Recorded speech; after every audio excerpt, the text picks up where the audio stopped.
मधील एकतानगरच्या सखल भागामध्ये अजून देखील पुराचं पाणी पाहायला मिळतं। कालपासून एकतानगर पाण्याखाली आहे।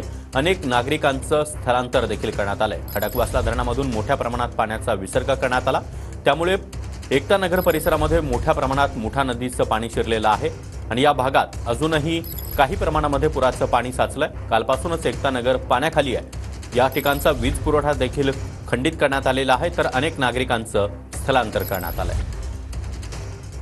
आणि या संदर्भात अधिक माहिती देण्यासाठी आमचे प्रतिनिधी अभिजित पोते आपल्यासोबत आहेत। अभिजित, एकतानगर आज देखील पाण्याखालीच पाहायला मिळतंय, अनेक नागरिकांचं स्थलांतर करण्यात आलंय। नक्कीच सागर, पुण्यात पावसानं विश्रांती घेतली आहे।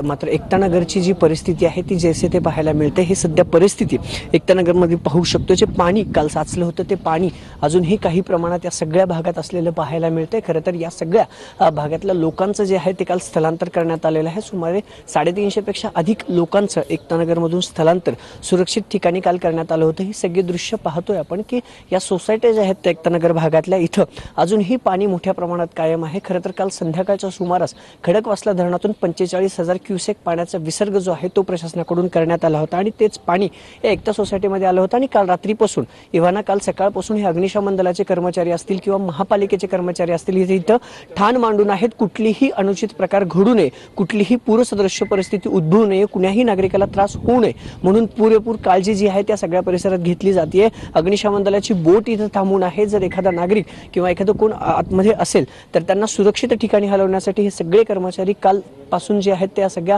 परिसरात तैनात करण्यात आलेले आहेत। वीज पुरवठा या सगळ्या भागातला खंडित आहे। आज दुपारी मुख्यमंत्री एकनाथ शिंदे हे या भागाची पाहणी करणार आहेत। खरं तर जी मदत या सगळ्या भागात करण्यात येईल त्याचं आश्वासन देत या सगळ्या पूर परिस्थितीचा शहरातील आढावा जो आहे तो मुख्यमंत्र्यांकडून घेतला जाणार आहे। पण ही सध्याची दृश्य आपण पाहतोय, पाणी काही प्रमाणात उतरलेलं पाहायला मिळतं एकतानगर मधलं, मात्र परिस्थिती अजूनही जैसे ते आहे। जर धरण साखळी क्षेत्रात पुन्हा पावसाचा जोर वाढला आणि पाणी खडकवासला धरणात पाणी पुन्हा वाढलं तर पुन्हा एकदा पाण्याचा विसर्ग गरजेनुसार करता येईल असं देखील प्रशासनाकडून सांगण्यात आले।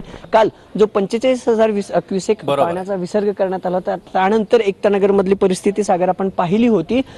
जवळपास गुडघ्याभर पाणी होतं। सर्व नागरिकांना स्थलांतरित आता देखील आपण पाहतोय की या ठिकाणी पावसाचं पुराचं पाणी आहे, नागरिकांचं स्थलांतर करण्यात आलंय। धन्यवाद या माहितीसाठी।